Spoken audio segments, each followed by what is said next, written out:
একটি ফাউল, একটি কেরিয়ার ধ্বংস এবং ২৫ বছর পর সেই মাঠেই এক প্রতিশোধ। এপ্রিল ২০০১ ওল্ড ট্রাফোর্ডের ম্যানচেস্টার ডার্বি।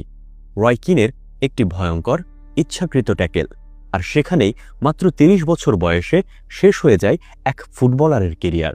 নাম এরলিং হাল্যান্ড।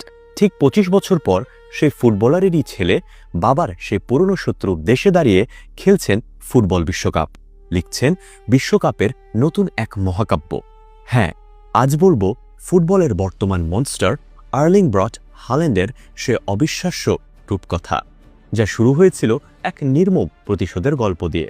গল্পের শুরুটা ২০০০ সালে ইংল্যান্ডের লিডসে।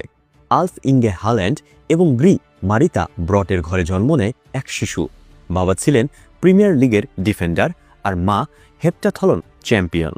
রক্তেই যার স্পোর্টস, তার তো মহাতারকা হওয়ারই কথা ছিল, কিন্তু নিয়তি লিখে রেখেছিল অন্য কিছু।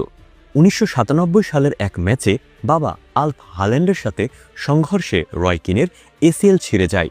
আলফ ভেবেছিল কিন ইনজুরির নাটক করছেন, তাই মাঠে গিয়ে কড়া সমালোচনা করেন। রয় কিন সেই অপমান ভোলেননি। ৪ বছর পর ২০০১ সালের ডার্বিতে কিন নিলেন তার সেই নির্মম প্রতিশোধ। আলফের হাঁটু লক্ষ্য করে তার সেই ট্যাকেলটি তার কেরিয়ার চিরতরে শেষ করে দেয়। পুরো পরিবার বাধ্য হয়ে ফিরে যায় নরওয়ের শান্ত শহর ব্রাইনে।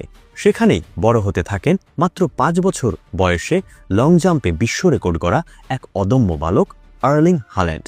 কোচ বার্নসেন বলেছিলেন, কে দেখছে তাতে ওর কিচ্ছু যায় আসতো না, ছেলেটা কখনো ভয় পেতে শেখেনি।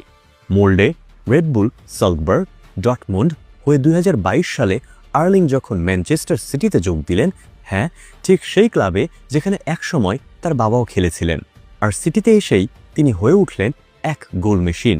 প্রথম মৌসুমেই প্রিমিয়ার লিগে রেকর্ড ৩৬ গোল, ট্রেবল জয়, গোল্ডেন বুট সবকিছুই ধরা দিল তার পায়ে।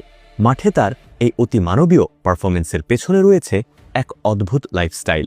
দিনে ৬,০০০ ক্যালোরি খাবার, গরুর কলিজা ও হার্টের ডায়েট, আর নিখুঁত ঘুমের জন্য বিশেষ ব্লু লাইট চশমা ব্যবহার। সব মিলিয়ে মাঠের বুকে তিনি যেন এক রক্ত মাংসের সাইবর্গ। কিন্তু একটা আক্ষেপ বুকে চিরতরে আসত প্রতিবার। নরওয়ে যে ১৯৯৮ সালের পর আর কখনো বিশ্বকাপে টিকতেই পারেনি, হাল্যান্ড নিজেই একবার আক্ষেপ করে বলেছিলেন, আমি আমার জীবনে নরওয়েকে কখনো বিশ্বকাপ খেলতে পর্যন্ত দেখিনি। অনেকেই ভেবেছিলেন নরওয়ের মতো দলের পক্ষে হয়তো এই স্বপ্ন কোনোদিন সত্যি হবে না, কিন্তু হাল্যান্ড তো দমে যাওয়ার পাত্র নন।